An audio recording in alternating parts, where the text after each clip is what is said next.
नमस्कार प्यारे बालकों, मैं आज आपको एक चर वाले समीकरणों के हल ज्ञात करने के बारे में बताने जा रहा हूँ। तो एक चर वाले समीकरणों के अंदर जैसे कि आपको नाम से ही पता चल रहा है कि इनमें चरों की संख्या केवल एक होती है। जिन समीकरणों के अंदर केवल एक चर पाया जाता है वो एक चर वाले समीकरण कहलाते हैं। ऐसे एक चरों वाले समीकरण जो भी आपके 10वीं लेवल तक के हैं वो या तो सरल समीकरण है या द्विघात वाले समीकरण है। इसका मतलब क्या है कि सरल समीकरण के अंदर जो भी आपकी चर राशि होगी उसकी उच्चतम घात केवल एक होगी और दूसरे होते हैं आपके द्विघात समीकरण। द्विघात समीकरणों के अंदर जो भी चर राशि होगी उसमें उच्चतम घात 2 पाई जाएगी। ऐसे समीकरणों को हल करने के लिए अलग अलग तरीके होते हैं, जिसमें सबसे पहले हम रेखिक समीकरणों को हल करने का तरीका पता करेंगे। एक चर वाले रेखिक समीकरण का हल ज्ञात करने के लिए जिसमें कि चर राशि की उच्चतम घात अधिकतम 1 होती है, ऐसे समीकरणों को हल करने के लिए आपको ध्यान देना है कि समीकरण के दोनों पक्ष होते हैं। एक होता है दायां पक्ष, दूसरा होता है बायां पक्ष। तो आपको इनको समीकरणों को हल करने का मतलब हो गया कि यहाँ से x का मान निकालना है। अब x का मान निकालने के लिए हम क्या करेंगे, चर राशियों को एक पक्ष में ले लेंगे और बाकी संख्याओं को दूसरी पक्ष में। जैसे आपको यहीं पे हल करना है तो इसमें 3x + 7 = 13 दिया हुआ है। तो आप क्या करोगे, यहाँ पे 3x को इस तरफ रखोगे, बाकी संख्याओं को दूसरी तरफ ले जाने के लिए इस 7 को बाएं पक्ष से दाएं पक्ष में पक्षांतरण करोगे। जब एक राशि एक पक्ष से दूसरे पक्ष में जाती है तो उसको बोलते हैं पक्षांतरण करना। तो हम यहाँ से 7 का पक्षांतरण करके दाएं तरफ लेके जा रहे हैं, तो ये एक प्लस की संख्या थी, उधर जाएगी तो माइनस की संख्या हो जाएगी। प्यारे विद्यार्थियों, आपको हमेशा ध्यान रखना है जब एक पक्ष से राशि दूसरे पक्ष में जाती है तो उसका चिन्ह बदलता है। जैसे कि मैंने प्रारंभ के वीडियो में आपको बताया था कि समीकरणों को हल करने पर राशियों को एक तरफ से दूसरी तरफ ले जाने पर उनका चिन्ह बदलता है। यहाँ पे 7 बाएं पक्ष में प्लस का था और इसको हमने पक्षांतरण करके दाएं पक्ष में लेकर गए हैं तो इसका चिन्ह माइनस में हो जाएगा।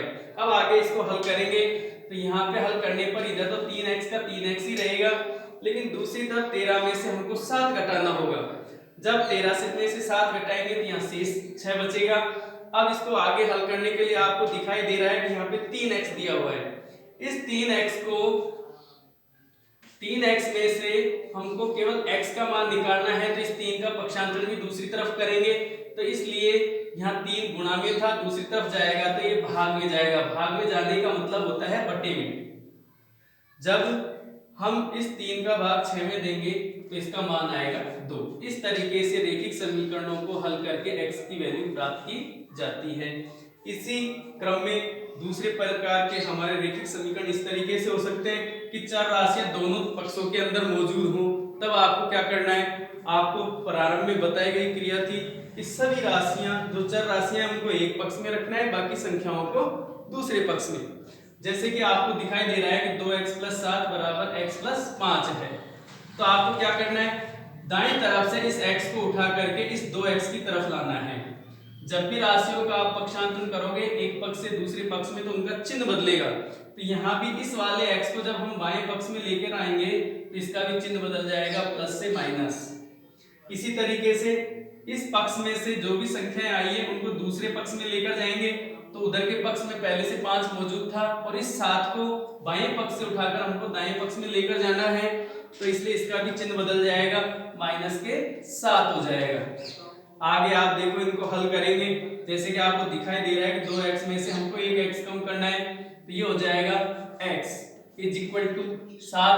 5 में से हमको -7 करना है। यहाँ पे -7 बड़ी संख्या है और प्लस का 5 छोटा है, तो हमारी यहाँ पे संख्या माइनस में बचेगी। तो प्रिय विद्यार्थियों, संख्या माइनस में आए प्लस में आए इसकी हमें कोई चिंता नहीं है, हमें तो सिर्फ समीकरणों के नियम के हिसाब से चिन्हों का परिवर्तन करना है।